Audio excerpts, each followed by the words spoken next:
कि कैसे कबूल करता हूँ। याकूब अलैहिस्सलाम ने दुआ मांगी नहीं होगी मेरा बच्चा वापस मिल जाए, तो क्या मिल गया उनको? नहीं मिला। यूसुफ अलैहिस्सलाम परेशानियों में आए, बुराई से बचे, जिना की उनको दावत दी गई, बचे, तो बचने के नतीजे में और परेशानियों में चले गए, जेल में चले गए। सारी जिंदगी उनकी कहाँ गुजरी? जेल में गुजरी। तो कबूल होने का ये मतलब ही नहीं है जो आप समझ रहे हैं। अगर दुआएं ऐसे कबूल होती तो सारे काफिर हर वक्त अल्लाह से दुआएं मांग रहे होते बैठ के। वो कहते हैं यार हमें ज़रूरत ही नहीं कुछ करने की, इधर दुआ मांगो इधर कबूल हो जाती है। तो ये है, जब देखो, एक बात खूब अच्छी तरह जहन में रखो, कुछ चीज़ें ऐसी होती हैं जो दलाइल से उनका का हकीकत होना साबित हो जाता है। जब एक चीज़ का दलील से बरहक होना साबित हो जाए तो फिर उस पर उठने वाले हर किस्म के इश्कालात का जवाब ज़रूरी नहीं है। मिसाल के तौर पर आपको दलाइल से किसी ने साबित कर दिया कि माँ बाप ये आपके अब्बा हैं, ये आपकी अम्मी हैं, और ये भी साबित कर दिया कि अब्बा अम्मा खैरख्वाह ही होते हैं।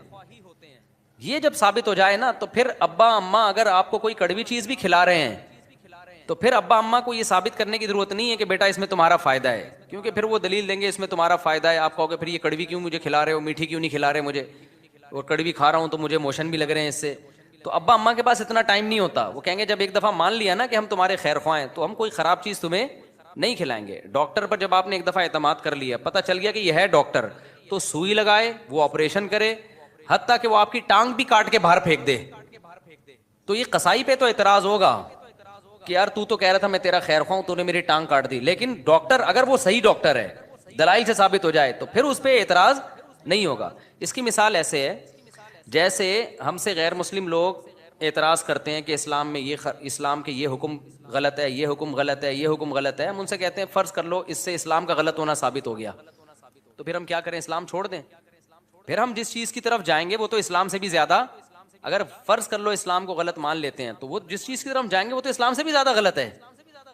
यानी एक आदमी कह रहा है कि तुम्हारे अब्बा तुम्हारे खैरख्वाह नहीं है तुम्हारे, तो आप क्या कहेंगे? ठीक है मैं अब्बा को छोड़ दूं, तो तुझे अपना अब्बा बना लूं, फिर मैं, तू तो मेरा कुछ लगता ही नहीं है।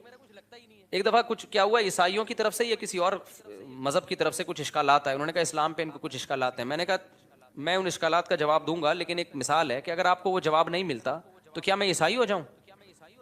क्या ईसाइयत पर इश्कालात नहीं है क्या?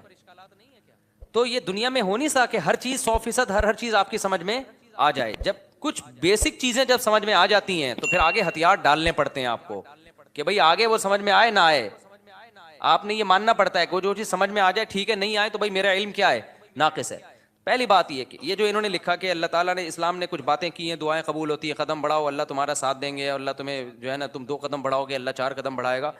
तो अगर इससे गलत होना साबित हो गया तो ये क्या मतलब? अल्लाह है नहीं क्या? ये कायनात खुद ब खुद बनी है, ये साबित होना चाहता है इससे। दूसरा, अल्लाह है तो क्या मतलब? वो झूठ बोलता है माज अल्लाह, उसने ये गलत बातें की हुई हैं। जाहिर है ये भी नहीं हो सकता, अल्लाह क्यों गलत बातें करेगा? या इस्लाम का गलत होना साबित हो जाएगा तो फिर कौन सही है? क्या एथियस्ट लोग सही हैं, जो जिनके पास कोई सही और गलत का क्राइटेरिया ही नहीं है, मैयार ही नहीं है उनके पास? तो फिर तो ये इंसान और गधे घोड़ों में कोई फर्क रहेगा नहीं। फिर तो ये कायनात यही आएगा जो एथियस्ट कहते हैं खुद ब खुद बनी है। तो वो आप यानी एक इश्काल से निकल के भागेंगे और उसके बड़े इश्कालात के जाल में आप फंस जाएंगे। तभी ये जो एथियस्ट लोग हैं ना, जो कहते हैं कि इनकी समझ में ये नहीं आता कि ये कायनात तो खुद से बन नहीं सकती, तो अल्लाह खुद से कैसे बन गया, ये बड़ा इश्काल दोहराया जाता है। हम इनसे कहते हैं कि आपको ये समझ में नहीं आ रहा कि अल्लाह हमेशा से कैसे है, और इसकी बेस पे आप अल्लाह का इनकार करके इस कायनात को हमेशा से मान रहे हो। ये समझ में आ रहा है आपके कि ये हमेशा से है, हालांकि ये ज्यादा बड़ा इतराज है। ये तो मादी चीज है, इसमें तो चेंजर के बगैर चेंजिंग नहीं हो सकती, तो क्रिएटर के बगैर ये क्रिएट कैसे हो गई? तो जब भी कोई इस्लाम पे एतराज कर रहा होता है ना, एक एतराज करके वो उससे बड़े एतराज के जाल में फंस रहा होता है।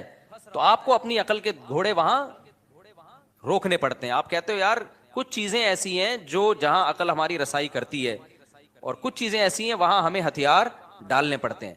तो ये नहीं हो सकता कि कायनात खुद से बनी है, ये भी नहीं हो सकता कि जिसने बनाया है उसने इंसानों को आजाद छोड़ दिया हो, कोई हिदायत ना दी हो, और ये भी नहीं हो सकता कि वो हिदायत इस्लाम के अलावा कोई और हो, क्योंकि वो कानून हमें हिदायत इस्लाम में ही मिलती हैं, इसके अलावा कहीं और नहीं मिलती। अब अगर इस्लाम एक बात कह रहा है तो उसका जाहिर आपकी समझ में नहीं आ रहा, तो भाई फिर आप दूसरी आयतें और दूसरी अहादीस और कुरान की दूसरी आयतें मिला के देखोगे तो आपको उसका मतलब समझ में आएगा।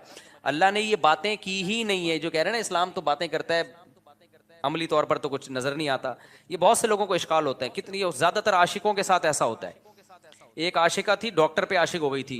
ये 10 साल पुरानी बात है, अब समझ में नहीं आएगा किसकी बात हो रही है। उसने मुझे बताया, मैं अल्लाह से दुआएं मांग मांग के थक गई। वो हाउस जॉब में उसके साथ जॉब करता था ना, वो लड़का भी डॉक्टर बना था, ये भी डॉक्टर बननी थी। मुझे उससे इश्क हो गया, मैं दुआएं मांग मांग के थक गई, अल्लाह दे ही नहीं रहा। तो कहाँ है वो दुआएं, कहाँ है वो सब चीजें जो अल्लाह ने वादे की हैं? तो कुछ भी नहीं है, ऐसी बातें हैं। कुछ लोग क्या करते हैं, हमारे मोहल्ले में एक साहब बीमार हो गए, तो उनको किसी ने बताया कि ये वजीफा पढ़ो, कुरान की ये आयतें पढ़ो, ठीक हो जाएंगे तुम्हारे अब्बा। वो सारा दिन पढ़ते थे, आयत करीमा भी पढ़ी, वो फिर अब्बा का फिर भी इंतकाल हो गया। और इंतकाल भी ऐसे हुआ कि डॉक्टरों ने कहा था कि एहतियातन ऑपरेशन करवा लें आप। वैसे वो ठीक ठाक थे, एहतियातन ऑपरेशन के चक्कर में गए और निकले ही नहीं ऑपरेशन थिएटर से ही, उनकी डेड बॉडी है। अच्छे भले हंसते खेलते गए थे, वो ऑपरेशन ही नाकाम हो गया। तो उन्होंने कहा हमने तो इतने वजीफे पढ़े। तो भाई अल्लाह मियाँ ने अगर ये कहा होता ना कि मैं दुआ इस तरह से कबूल करूंगा कि जिसको ठीक होने की दुआ मांगोगे ठीक हो जाओगा, तो फिर लोग मरते क्या? फिर तो इंसान की उम्रें सबकी 90-90 साल लाजमी उम्र होती, क्योंकि कौन बूढ़ा नहीं है जिसके लिए, कौन बीमार नहीं है जिसके लिए पीछे दुआएं नहीं मांगी जाती। दुआ का मतलब हमें यह बताया गया है कि तुमने अपना केस फाइल कर दिया अल्लाह के दफ्तर में, अपनी जिम्मेदारी तुम्हारी हो गई है पूरी।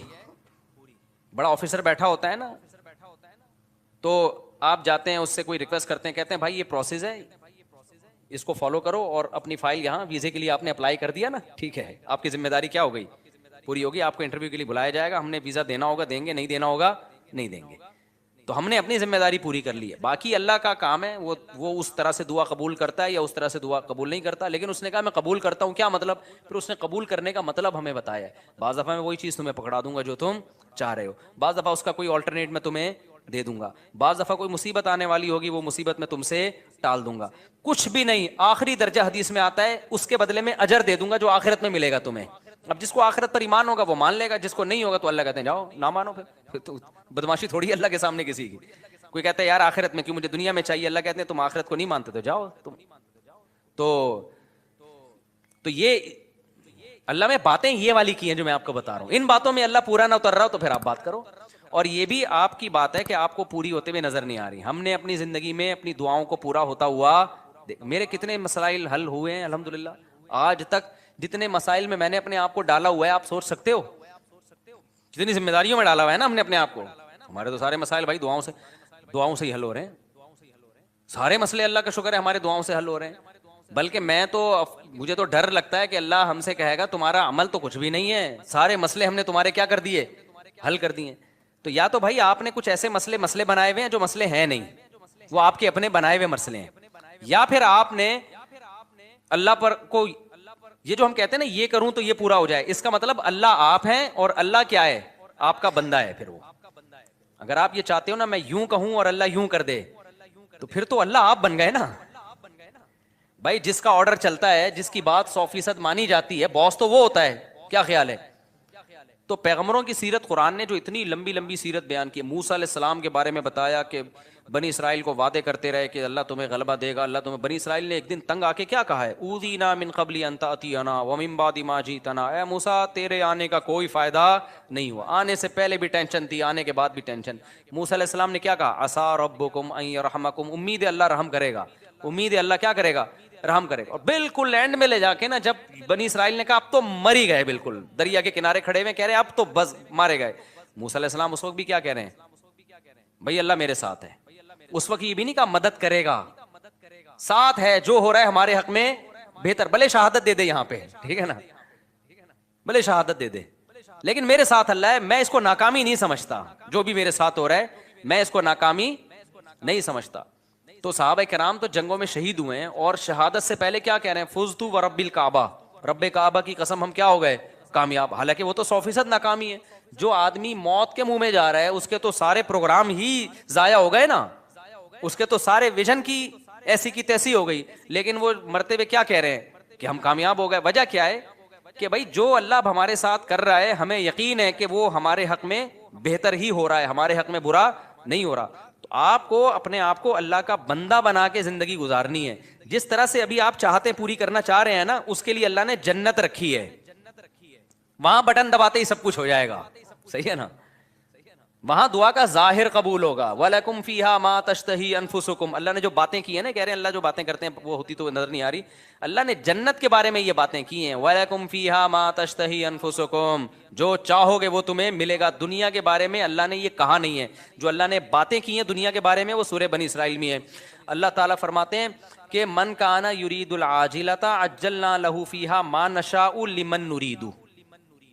ये अल्लाह के अल्फाज हैं सूरह बनी, ये बातें की अल्लाह ने कि जो दुनिया में नेमतें चाहता है ना, मुझे यहाँ मेरी शादी हो जाए, ये वाली जॉब मुझे मिल जाए, ये काम मेरा हो जाए, ये फलाना काम मेरा हो जाए, ये सारी जो चाहते हैं ये दुनिया की चाहते हैं ना, अल्लाह कहते हैं कि जो शख्स मन काना युरीदुल आजिलता, जो दुनिया की जिंदगी चाहता है, अज्जलना लहू फीहा मा नशा, तो हम उसको इतना देंगे जितना हम चाहेंगे, इसके मुतालबे पर नहीं देंगे हम इसको कि जितना ये मांग रहा है या जितना ये स्ट्रगल कर रहा है ना।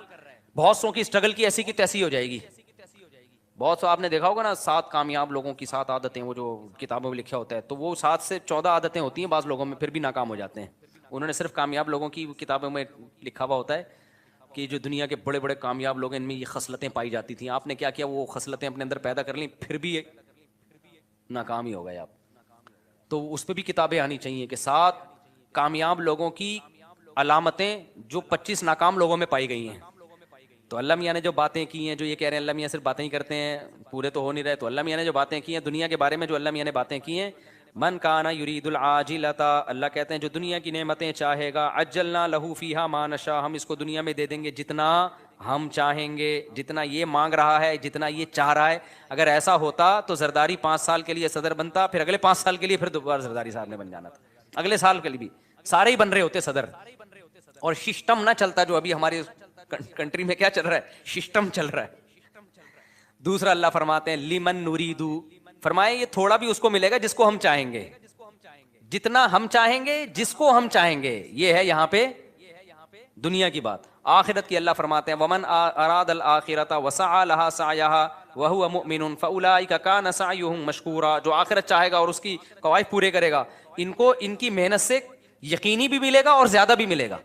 अब इनका अगला इश्काल सवाल दीन के बारे में कि मैं तो तौबा करता हूं तो तौबा पे भी कायम नहीं रहता, तो अल्लाह तो वहां भी मदद। अल्लाहुम्मा इन्नी अस्अलुकल जन्ना व मा क़र्रबा इलैहा मिन क़ौलिन व अमल, नबी ने दुआ सिखाई, ऐ अल्लाह मैं तुझसे जन्नत तलब करता हूँ और हर वो बात और वो अमल जो मुझे जन्नत के करीब कर दे, उस अमल की भी तौफीक दे और उस बात की भी तौफीक दे।